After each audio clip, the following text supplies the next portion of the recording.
Long time ago, under a beautiful night sky, there was a bird lying on a leaf and looking at the stars in the sky. Dahulu kala, di bawah langit malam yang begitu indah, ada seekor burung yang tengah asyik berbaring di atas daun dan memandangi bintang-bintang di langit.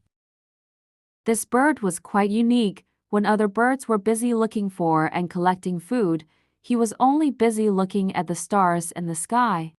Burung ini cukup unik, dikala burung lain sibuk mencari dan mengumpulkan makanan, dia hanya sibuk memandangi bintang-bintang di langit. The bird had a very big dream that he had always wanted. He hoped that if he had an orchard then he wouldn't have to bother looking for food in the forest. Si burung memiliki satu impian yang begitu besar yang dari dulu dia inginkan. Dia berharap seandainya dia punya kebun buah-buahan maka dia tidak perlu susah-susah mencari